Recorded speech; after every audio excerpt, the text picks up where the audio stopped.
ایک غریب آدمی کے لیے شادی کرنا ایک مشکل امر ہو چکا ہے۔ حق مہر کے نام پر لڑکی والوں کو لاکھوں روپے کی سیکیورٹی چاہیے ہوتی ہے۔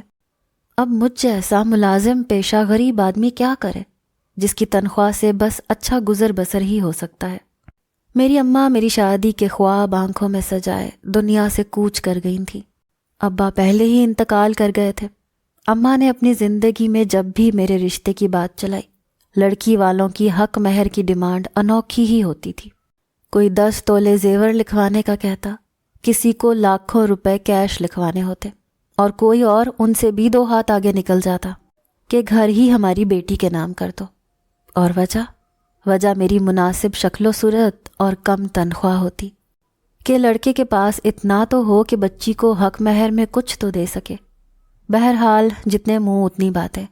میں نے تو اماں کی وفات کے بعد اپنی شادی کے بارے میں سوچنا ہی چھوڑ دیا تھا۔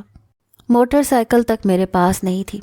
لڑکی والوں کو تو اس بات پر بھی اعتراض ہوتا تھا۔ بہرحال اسی لیے میں نے اپنی نوکری پر ہی توجہ دینی شروع کر دی۔ میں بس پر ہی سفر کرتا تھا، وہ بھی اکثر کھچا کھچ بھری ہوئی ہی ملتی تھی۔ ہمیشہ کھڑے ہو کر سفر کرنا پڑتا تھا۔ میں بس میں بیزار سا کھڑا اپنے اسٹاپ کے آنے کا انتظار کر رہا تھا جب میرے برابر میں سیٹ پر بیٹھا شخص بس سے نیچے اترنے کے لیے کھڑا ہو گیا۔ جیسے ہی وہ چند قدم آگے بڑھا، میں نے فوراً سے آگے بڑھ کر اس کی سیٹ سنبھال لی، ورنہ یقیناً کوئی اور دوسرا بیٹھ جاتا۔ میرے برابر میں بیٹھا شخص مجھے دیکھ کر مسکرانے لگا۔ میرا سفر ابھی 15 منٹ کا باقی تھا۔ برابر والا شخص لگ بھگ 55 کے قریب تھا۔ مجھے بیزار دیکھ کر مسکراتے ہوئے بولا، میاں لگتا ہے بیوی نے ناشتہ بنا کر نہیں دیا، گھر سے بھوکے ہی دفتر کے لیے روانہ کر دیا، جو یوں تیوری چڑھائے بیزار سے لگ رہے ہو۔ وہ شخص خوش مزاج سا تھا۔ میں نے جلے بھنے انداز میں کہا، کہاں کی بیوی کیسا ناشتہ، میری تو شادی ہی ابھی تک نہیں ہوئی۔ میری بات سن کر اس نے مجھے تنقیدی نگاہ ڈالتے ہوئے کہا کہ میاں صاحب زادے، عمر سے تو 2 بچوں کے باپ معلوم ہوتے ہو، شادی اب تک کیوں نہیں کی؟ برابر والا شخص بڑا بے تکلف سا تھا۔ میں نے بھی وجہ بتا دی کہ لڑکی والوں کے نخرے 1000 ہیں اور میری جیب اجازت نہیں دیتی۔ میری بات سن کر وہ میرے کان کے پاس آ کر بولے کہ کیا ایک کالی بوتل خریدنے کے پیسے ہیں تمہارے پاس؟ یہ کہہ کر وہ ہنسنے لگا۔ مجھے ان کا یہ بے تکا سا مذاق بڑا برا سا لگا۔ بھلا کالی بوتل کے پیسے کس کی جیب میں نہیں ہوتے؟ میں نے خشمگین نظروں سے انہیں دیکھا تھا۔ ایک تو بڑھتی ہوئی گرمی نے دماغ کھولا کے رکھ دیا تھا، اس پر گھر کے سارے کام مجھے خود کرنے پڑتے تھے، اوپر سے یہ شخص میری حالت زار سے مزے لے رہا تھا۔ میں نے تیکھے لہجے میں کہا، جی ہیں، کیوں؟ کہنے لگے، بس میاں پھر تم صحرا باندھنے کی تیاری کرو۔ یہ سن کر مجھے اس بڈھے پر اور بھی غصہ آنے لگا۔ بھلا یہ کوئی مذاق کا وقت تھا؟ میں نے کہا، بڑے میاں کیا سٹھیا گئے ہو؟ وہ ہنسنے لگا، پھر کہنے لگا، میں ایک ایسے قصبے کو جانتا ہوں جہاں کے باشندے برسوں سے اپنی بیٹیوں کی شادی پر حق مہر میں صرف کالی بوتل مانگتے ہیں۔ میں اس انکل نما شخص کی بات ہوا میں اڑائی۔ بھلا ایسا بھی کون احمق ہوگا کہ ایک بوتل جس کی قیمت 100 روپے بھی نہیں ہے اس پر اپنی بیٹی کو بیاہ دے؟ مطلب حد ہی ہو گئی تھی مذاق کی بھی۔ میرا اسٹاپ آ چکا تھا۔ اس انکل نے اپنی جیب سے ایک کارڈ نکال کر مجھے تھما دیا اور ایک آنکھ دبا کر بولے، میاں صاحبزادے، اگر شادی کا ارادہ ہو تو اس کارڈ پر میرا نمبر لکھا ہے، مجھ سے رابطہ کر لینا اور اپنے ساتھ کالی بوتل ضرور رکھ لینا۔ میں نے مروتاً کارڈ جیب میں ڈالا اور اپنے اسٹاپ پر اتر گیا۔ پورے راستے میں دل ہی دل میں اس انکل کی بات پر جی کڑا کر کرتا رہا۔ لوگ بھی غربت کا کیسے کیسے مذاق اڑاتے ہیں۔ مجھے اس شخص پر اتنا غصہ تھا کہ میں نے اپنی جیب سے کارڈ نکال کر سڑک کے کنارے پھینک دیا۔ دفتر میں بھی پورا دن میں اپنے ماتحتوں پر برستا رہا۔ شام میں کچھ دیر ہم سب دوست چائے پیتے ہوئے آپس میں خوشگپیاں بھی کر لیتے تھے۔ باتوں ہی باتوں میں مجھے ایک دوست نے بتایا کہ اس نے عرب کی ایک حکایت پڑھی تھی۔ وہاں پر بھی ایک قصبے کا یہی قانون تھا کہ وہ لوگ اپنی بیٹیوں کی شادی غربت کی وجہ سے حق مہر میں ایک کالی بوتل کے عوض کر دیتے تھے۔ یہ سن کر تو مجھے وہ بس والا انکل یاد آنے لگا۔ میرے باقی دوست بھی ہنسنے لگے، مذاق میں کہنے لگے کہ پھر چلتے ہیں، 1 لیٹر کی بوتل ہاتھ میں پکڑے۔ بات آئی گئی ہو گئی۔ میں گھر جا کر سنجیدگی سے اس معاملے میں سوچنے لگا۔ پہلے تو خود کو اس بات پر یقین دلانا مشکل تھا جو میں نے تو آج تک نہیں سنی تھی۔ ایک بوتل کے عوض نکاح! میں اس انکل کی بات پر ذرا بھی بھروسہ نہ کرتا اگر جمال کے منہ سے وہ بات نہ سنتا۔ کیا واقعی نکاح اتنا سستا بھی ہو سکتا ہے؟ یہ سوچتے ہی میرے دل میں دبی امنگوں نے کروٹ لی تھی۔ دل میں گدگدانے والے خیالات نے مسکرانے پر مجبور کیا تھا، لیکن پھر میری حقیقت پسندی نے مجھے جھنجھوڑا کہ کامران میاں، ایسی بھی بھلا کیا بات ہو سکتی ہے کہ کوئی بھی کسی اجنبی کو اپنی بیٹی ایک کالی بوتل کے بدلے میں نکاح میں دے دے۔ دماغ کی گھنٹی بجنی شروع ہو گئی تھی۔ پھر خیال آیا کہ یقیناً اس قصبے کی لڑکیاں خوبصورت نہیں ہوں گی، یا بے تحاشا غریب لوگ ہوں گے جو بیٹی کے کھانے پینے کو پورا نہیں کر پا رہے ہوں گے، اپنے سر سے ذمہ داری اتارنا چاہتے ہوں گے۔ میں نے کروٹ بدلی، ساتھ ہی ایک نئی سوچ نے میرے دماغ کو ٹہوکا دیا کہ میں کون سا شہزادہ گلفام ہوں، کم خوبصورت بیوی بھی چلے گی، کم از کم گھر کے کام کاج سے تو میری جان چھوٹ جائے گی۔ پھر اگر اماں زندہ ہوتی تو جہیز کی ضد بھی کرتی، مجھے تو بس بیوی مل جائے تاکہ گھر گھرستی شروع ہو سکے، کیونکہ ایک اکیلے مرد کو اپنی بیٹی دینے کے لیے تو یہاں کوئی بھی تیار نہیں ہوتا کہ اس کے تو آگے پیچھے کوئی ہے ہی نہیں، ہم بیٹی کیسے دے دیں۔ میری پوری رات یہی تانے بانے بنتے ہوئے گزر گئی۔ پھر میں نے سوچ لیا کہ یار چلتے ہیں اس انکل کے ساتھ، کیا خبر قسمت کھل ہی جائے۔ میں نے جیب میں ہاتھ ڈالا تاکہ اس انکل کا کارڈ نکال سکوں، تاکہ بات کچھ آگے بڑھ سکے، لیکن خالی جیب نے مجھے منہ چڑھایا تھا۔ پھر خود پر افسوس ہوا، جذبات میں آ کر میں نے کارڈ تو سڑک کے کنارے پھینک دیا تھا۔ پھر سوچا کہ شاید پھر وہ انکل بس میں مل جائیں تو کیا ہی اچھا ہو جائے۔ میں بس اسٹاپ پر وقت سے پہلے ہی پہنچ گیا۔ آج تو میرا موڈ بھی بہت خوشگوار تھا، چہرے پر مسکراہٹ بھی تھی، لیکن میری قسمت، مجھے وہ شخص بس میں نظر نہیں آیا۔ میرا چہرہ بجھ سا گیا تھا، آفس میں بھی کسی کام میں دل نہیں لگا۔ دل ہی دل میں خود کو کوس رہا تھا کہ اپنے ہی ہاتھوں سے ایک حسین موقع گنوا دیا۔ واپسی پر میں نے جہاں کارڈ پھینکا تھا اس سڑک پر کھڑا ہو گیا۔ سڑک پر کارڈ ڈھونڈنے کے لیے نظریں سڑک کی جانب دوڑانے لگا کہ شاید یہیں کہیں سے وہ کارڈ مل جائے، لیکن نہیں ملنا تھا، اسی لیے نہیں ملا۔ میں پھر سے مایوس ہو چکا تھا، میری امیدیں پھر مایوسی میں بدل چکی تھیں۔ لیکن میری خوشی کی انتہا نہ رہی جب پورے 1 مہینے بعد میں نے اس انکل کو دوبارہ سے بس میں دیکھا۔ وہ ابھی بھی اپنے برابر والے شخص سے مسکراتے ہوئے باتیں کر رہے تھے۔ میرا اسٹاپ پہلے آتا تھا، لیکن اس بار میں اپنے اسٹاپ پر نہیں اترا۔ جس اسٹاپ پر وہ انکل اترے تھے اسی اسٹاپ پر میں بھی اتر گیا۔ وہ تیز قدموں سے آگے کی جانب جا رہے تھے۔ میں نے مخاطب کر کے روکا۔ وہ بے ساختہ پلٹ کر مجھے دیکھنے لگے۔ 1 ماہ بعد ہم ملے تھے، اسی لیے وہ مجھے کچھ غور سے دیکھنے لگے، پہچاننے کی کوشش کرنے لگے۔ میں نے اپنا تعارف نہیں کروایا تو کچھ دیر وہ مجھے غور سے دیکھتے رہے۔ وہ کالی بوتل، نکاح، کچھ یاد آیا آپ کو؟ میں نے بالآخر انہی کی بات یاد کروائی تو وہ مسکرانے لگے۔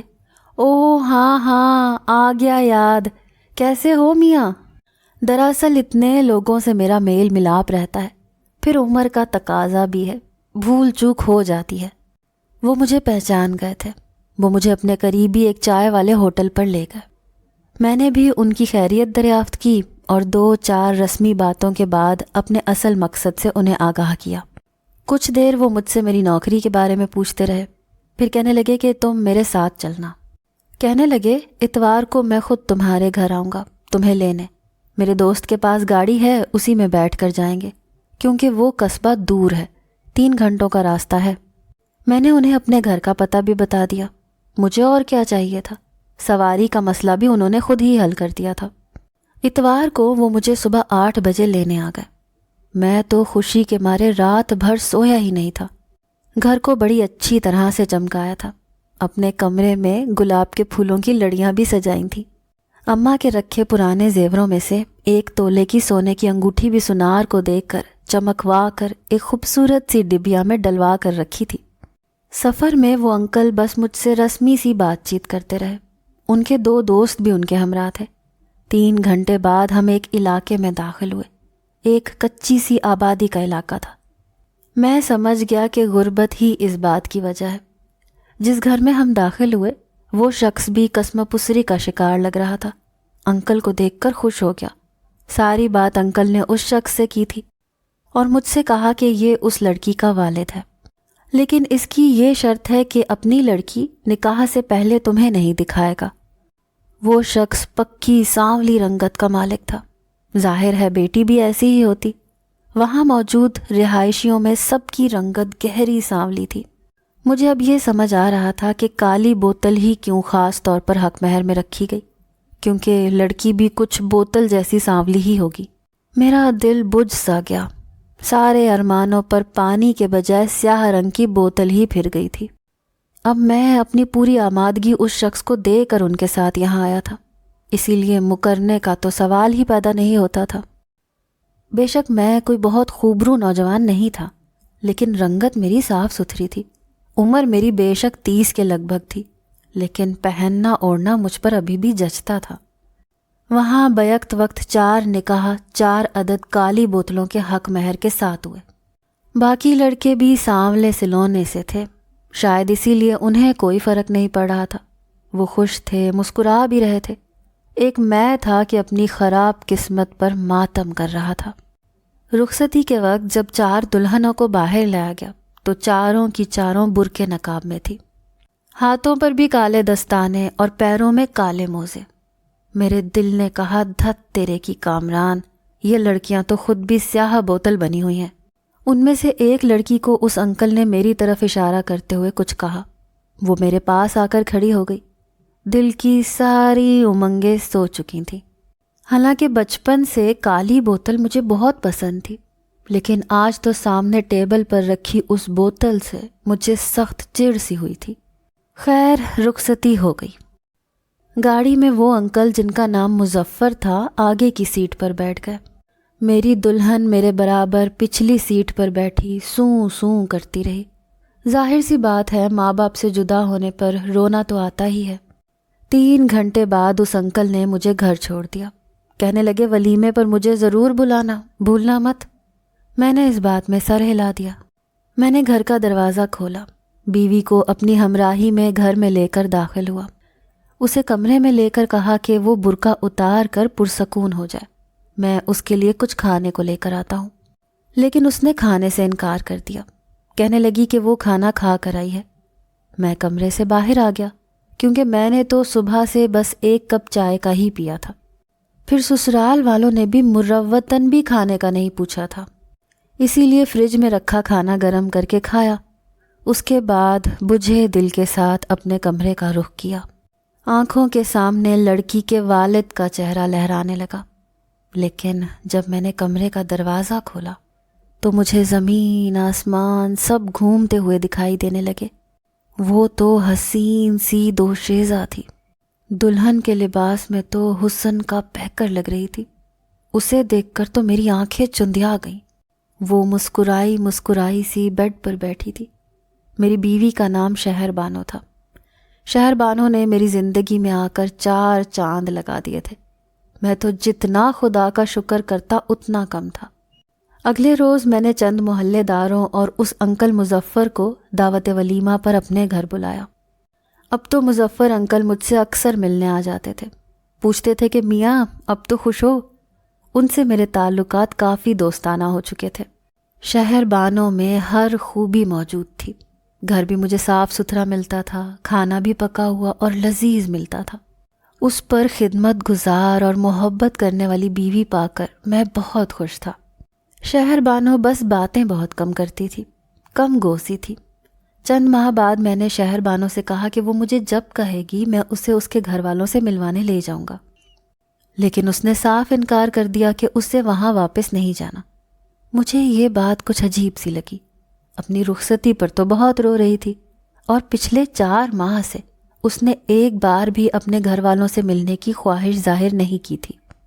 اب میں نے خود سے یہ چاہا تو بھی انکار کر گئی۔ پھر میں نے دوبارہ اس سے اصرار بھی نہیں کیا۔ میرا گھر بھی شہر بانوں کے بنا سونا سونا ہی رہنا تھا، اسی لیے دوبارہ میں نے بھی نہیں کہا۔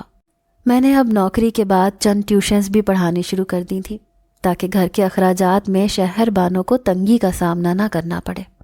اسی لیے میں رات کو 10 بجے ہی گھر پہنچتا تھا۔ زندگی بڑی آسودگی سے گزر رہی تھی، لیکن ایک دن میں نے وہ دیکھ لیا جسے دیکھ کر آسمان میرے سر پر آن گرا تھا، کیونکہ میری بیوی تو… میں جہاں ٹیوشن پڑھانے گیا تھا وہاں سے مجھے چھٹی مل گئی۔ میں نے سوچا چلو شکر ہے، آج بیوی کے ساتھ وقت بتانے کا موقع مل جائے گا۔ لیکن جب گھر کا دروازہ کھولا تو شہر بانو کی کھلکھلاتی ہنسی کی آواز پہلی بار میرے کانوں میں گونجی تھی، ورنہ وہ بس مسکراتی ہی تھی۔ میں ابھی اسی حیرت میں تھا کہ یہ اکیلی کیوں ہنس رہی ہے۔ گھر پر کوئی فون بھی نہیں تھا کہ کسی سے فون پر بات کر کے ہنس سکے، لیکن اگلی آواز مردانہ ہنسی کی تھی۔ میرے پیروں تلے سے زمین کھسک گئی۔ اس وقت کون تھا؟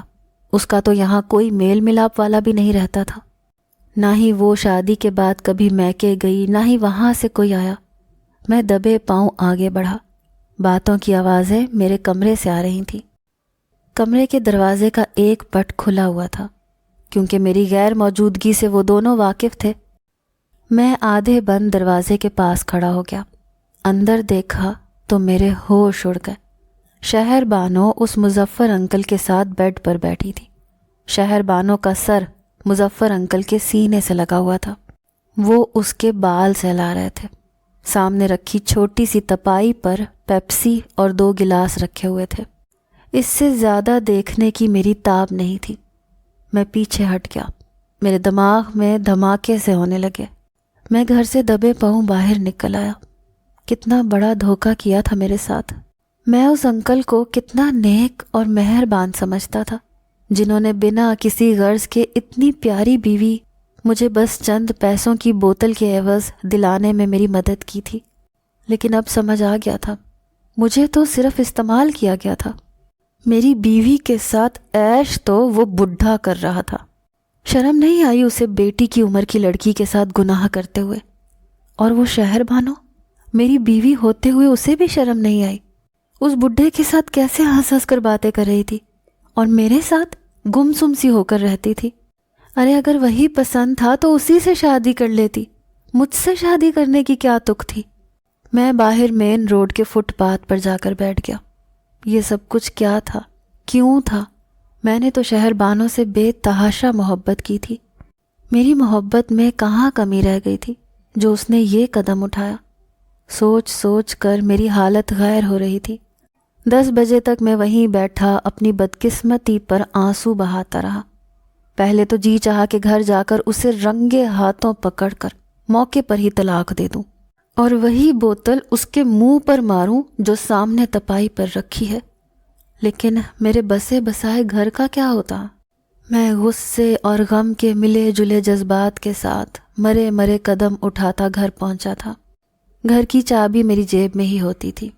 اندر آیا تو وہی خاموشی۔ شہر بانو کچن میں کھانا گرم کر رہی تھی، ویسی ہی گم سم جیسی روز ہوتی تھی۔ مجھے دیکھ کر کہنے لگی، آپ فریش ہو جائیں، میں کھانا لگاتی ہوں۔ لیکن میں نے کھانے سے انکار کر دیا۔ خراما خراما چلتے ہوئے اپنے کمرے میں آ گیا۔ کمرے میں گلابوں کی بھینی بھینی خوشبو نے میرے اندر آگ دہلائی تھی۔ یہی سوچا کہ پہلے میں اس کے میکے جاتا ہوں، اس کے باپ کو ساری صورتحال سے آگاہ کرتا ہوں۔ اگلے روز چھٹی تھی۔ میں کام کا بہانہ کر کے اسی قصبے میں چلا گیا جہاں میری شادی شہر بانو سے ہوئی تھی۔ مجھے دیکھ کر وہ شخص جو شہر بانو کا باپ تھا مجھے اجنبی نظروں سے دیکھنے لگا، جیسے میں کوئی غیر ہوں۔ میں نے اندر آنے کی اجازت مانگی تو صاف انکار کر دیا۔ کہنے لگا، کون ہو تم اور ہم کیوں تمہیں اندر آنے دیں؟ مجھے ان کے اس قسم کے رویے پر حیرت ہوئی۔ میں نے کہا، میں آپ کی بیٹی شہر بانو کا شوہر ہوں۔ ابھی چند ماہ پہلے ہی تو آپ نے میرا اس سے نکاح کروایا تھا۔ وہ شخص بولا کہ وہ میری بیٹی نہیں تھی، نہ ہی میں نے اس کا نکاح تم سے کروایا تھا۔ میں کسی شہر بانو کو نہیں جانتا۔ اس شخص کی اجنبیت کو دیکھ کر میرا خون کھولنے لگا۔ ایسی بھی کیا بے مروتی کہ سگی بیٹی کو قبول کرنے سے انکار کر رہا ہے۔ غصہ تو مجھے پہلے ہی شہر بانو پر بہت تھا۔ اس کے باپ کی باتوں نے مجھے آپے سے باہر کر دیا۔ میں نے اس کا گریبان پکڑ لیا۔ میں نے کہا کہ تمہاری بیٹی کا جب کسی اور کے ساتھ چکر چل رہا تھا تو مجھ سے اس کا نکاح کیوں کروایا تھا؟ اسی بڈھے سے کروا دیتے جو مجھے یہاں لے کے آیا تھا۔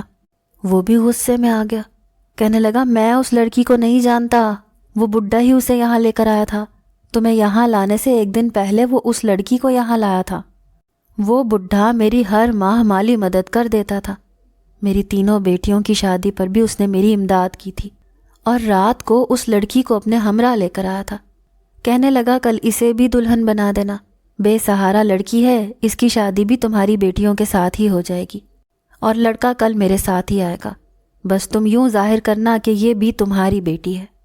میں اس کے احسانات تلے دبا ہوا تھا، میں نے انکار نہیں کیا۔ اس کی بات سن کر میں ششدر سا رہ گیا، دماغ کی تنابیں کھنچنے لگی۔ یہ کیا قصہ تھا؟ کون تھی شہر بانو؟ شاید اس بڈھے کا شہر بانو سے پہلے ہی کوئی چکر چل رہا ہوگا، اس کی بیوی کو خبر ہو گئی ہوگی، اسی لیے خود کو نیک ثابت کرنے کے لیے میرے گلے ڈال دیا تاکہ خود عزت دار بھی کہلایا جا سکے اور عیش بھی کرتا رہے۔ میرا فشار خون ابلنے کی حد تک میری رگوں میں بڑھنے لگا۔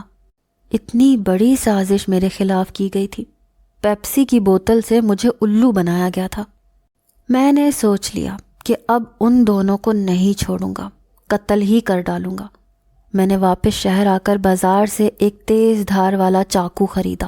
بڑے غصے سے میں گھر میں داخل ہوا۔ مجھے 100% امید تھی کہ وہ بڈھا میری غیر موجودگی کا سن کر ضرور شہر بانوں سے ملنے آئے گا، اور میرا شک ٹھیک نکلا۔ مجھے ان دونوں کی باتوں کی آوازیں آ رہی تھیں۔ اس وقت وہ دونوں صحن میں کرسیوں پر بیٹھے ہنستے ہوئے باتیں کر رہے تھے۔ جب میں گھر میں داخل ہوا، مجھے دیکھ کر ان دونوں کی رنگت اڑ گئی۔ میں بڑے جارحانہ انداز سے آگے بڑھا، جیب سے چاقو نکالا اور سیدھا وار اس بڈھے مظفر پر کرنا چاہا، لیکن شہر بانوں نے دھکے سے اسے پیچھے ہٹا دیا اور میرے پیر پکڑ لیے۔ روتے ہوئے کہنے لگی کہ انہیں کچھ مت کہیں، ان کا کوئی قصور نہیں ہے۔ میں غصے سے بدک کر بولا کہ میرا کیا قصور تھا؟ تمہیں شرم نہیں آئی؟ میری بیوی ہوتے ہوئے تم اس بڈھے کے ساتھ رنگ رلیاں منا رہی ہو۔ یہ کہنے کی دیر تھی کہ مظفر انکل نے میرے منہ پر زور سے تھپڑ مارا۔ غصے سے سرخ آنکھیں، میرے دوسرے گال پر اس سے بھی زور سے تھپڑ مارا۔ کہنے لگا خبردار جو میرے پاکیزہ رشتے کو گندا نام دیا تو یہ میری سگی بیٹی ہے۔ یہ سن کر میرا سر اب بری طرح سے چکرا گیا۔ ایک کے بعد ایک نیا انکشاف۔ اگر وہ اس کی بیٹی تھی تو میرا نکاح سیدھے طریقے سے کیوں نہیں کروایا؟ اور مجھے انجان کیوں رکھا؟ مجھے بتایا کیوں نہیں؟ میرے ذہن میں اتنے سوال تھے کہ مجھے لگ رہا تھا میں پاگل ہو جاؤں گا۔ میرے ہاتھ سے چاقو چھوٹ کر زمین پر جا گرا۔ شہر بانو بتدریج روئے جا رہی تھی۔ میں نے مظفر انکل کو سرخ آنکھوں سے دیکھتے ہوئے پوچھا کہ اگر وہ ان کی سگی بیٹی تھی تو مجھ سے یہ راز کیوں چھپایا؟ پھر میری شادی اس سے صحیح طریقے سے کیوں نہیں کروائی گئی؟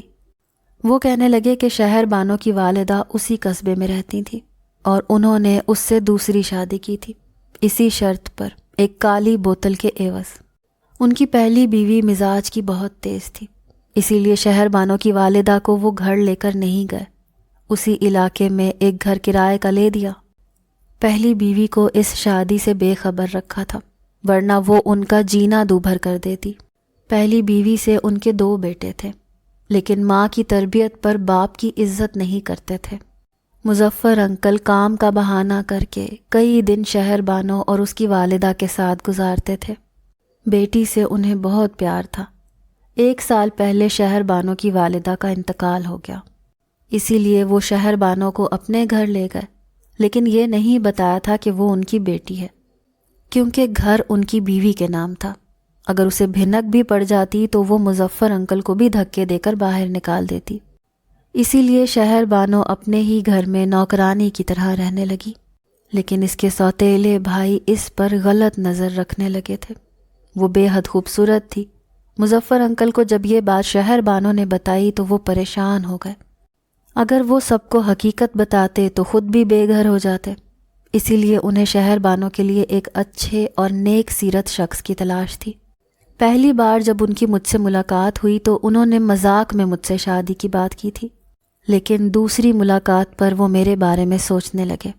میرے آفس کا بھی پوچھا، میرے کام اور تنخواہ بھی معلوم کی، میرے گھر کا پتہ معلوم کرنے کے لیے یہ کہا کہ وہ خود مجھے لینے آئیں گے اور میرا نکاح کروا دیں گے تاکہ وہ میرے بارے میں معلومات حاصل کر سکیں۔ انہیں جب میری شرافت کا یقین ہو گیا تو ایک دن پہلے وہ شہر بانو کو اسی علاقے میں لے گئے۔ وہاں وہ جس غریب کی مدد کرتے تھے ان کی بیٹیوں کے ساتھ میرا نکاح بھی شہر بانو سے کروا دیا۔ اب وہ اسے ملنے آتے تھے، مجھ سے ملتے تھے اور وہ یہی چاہتے تھے کہ مجھے اعتماد میں لے کر سچائی بتا دیں، لیکن اس سے پہلے ہی میں انہیں دیکھ کر شک کر بیٹھا تھا۔ حقیقت جان کر میں نے ان سے معذرت کی۔ شہر بانو سے بھی میں شرمندہ تھا، مجھے حقیقت پوچھ لینی چاہیے تھی۔ بہرحال عین وقت پر میں گناہ کبیرہ سے بچ گیا۔ اگر شہر بانو اپنے والد کو دھکا نہ دیتی تو میں ایک قتل کا مرتکب ہو جاتا۔ خدا کا شکر تھا کہ سب کچھ ٹھیک ہو گیا تھا۔